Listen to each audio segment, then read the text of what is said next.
First of all, congratulations. Thank you. Of course. So please tell us, what does it mean to you to be a part of ABFF's 30th anniversary of the infamous homecoming? Thank you so much. That is a beautiful question. I'm so happy to be here, and thank you all for coming out to support us. Before I answer your question, just some quick corrections. I'm not the director of the movie. I'm the executive producer, and I also produced the movie together with my friend, Boabo Melvin. The movie is directed by Anna John Scott. So just wanted to correct that. Thank you. I'm very happy to be here, not just because my movie has been nominated for the International Feature category, but because of the theme. Oftentimes, it's not movies like this that get these kind of opportunities, and I'm happy that I'm having this opportunity to invoke these kind of conversations with this specific audience, and I'm so happy to be a part of the 30th edition of the ABFF, and I know that this is just a springboard for me as a producer and for this movie. Thank you so much. Of course, of course. And as you're talking about the different topics like navigating elder care, dementia, even, it is very much a universal theme. But tell us, what about this film really captured the Cameroon culture? And what did you want audience to take away from that? So, for those that do not know, the English part of Cameroon has been in conflict for the past almost 10 years. And globally, Cameroon is known for football. The conflict is what most people have been talking about. But within the conflict in itself, there are real people with real stories. And we as a team were hoping that we get to share our culture, the music, and the mannerisms, and we made sure that those were properly highlighted. And one thing that I wanted to really shed light on was the healthcare system in Cameroon. So this facility that you see projected on the movie does not exist. So we were thinking about the best case scenario if it existed. There is no geriatric care per se. So we just imagined that if there were facilities like that, what challenges would they face? So the situation is more difficult than what is portrayed in the movie. But I just didn't want to talk about like the difficulty and the challenges. We made sure that there was humor. We made sure that the characters could be identified with universally. So I'm hoping that coming out of here, you would remember Cameroon, remember the people of Cameroon, and take something out of this that gives you a unique perspective of what it feels to be Cameroonian and what it feels to be African.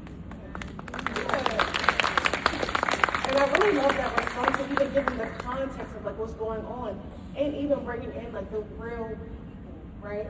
And so as we're talking about the real people, did you find there were challenges in like casting actors and actresses to handle such a delicate subject matter? Yes, just like with every project, there are challenges, and like I said, we shot this movie in Limbe, which is part of the conflicted zone. So just getting people who are brave enough to shoot, because you don't know, and also funding. I single-handedly funded the movie. Oh, okay. Let's give it up. Give it up. With a very modest budget. So having the crew that would be able to see beyond just the art, but can identify with the story, and who are very, very passionate about the message and bringing their A game.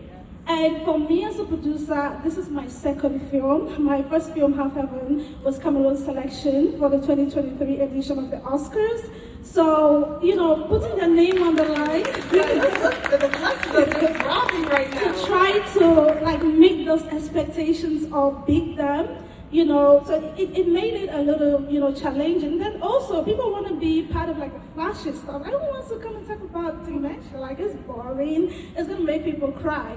But by God's by God's divine intervention, everybody that needed to be a part of the movie was a part of the movie, and they brought their A game. Thank you for that. And as you talk about what your next film is going to be, and hopefully not just self-funded, right? Amen to that. And you know, how can people support and follow your work moving forward? Thank you so much for that question. We have a lot on the deck. Please, I'm open for partnerships. Anyone who wants to go to Africa, anyone who wants to invest in Africa, anyone who has unique opportunities. On social media, my names are Carista, Asonganyi. The movie also has a page, Lights Out, CMR, that's Lights Out Cameroon. Please follow us, write to us. We also have a company website, checksenseproduction.com. You know, you can contact us there, you can follow our journey. And please, one thing I want everybody to leave out of this room with is take care of yourself and be more empathetic, not just in the letter, but in your actions. For something like dementia, it doesn't just affect the patient. The families that are going through it, they have a unique experience and a unique journey, and oftentimes they suffer in silence. We threw a little bit of data at the end of the movie just so that we can understand how real this is. Like 1 in 10 people have the likelihood of suffering from dementia, and a vast majority of that population is women. So please, you know, after all is said and done, the most important thing is making sure that this message pulls through. Thank you so much. Of course. She gave you a lot of opportunities to connect, to follow, and yes, right? Yes, please. And as we wrap up our night tonight in ABFF, just tonight, remember, the party keeps going all week, right?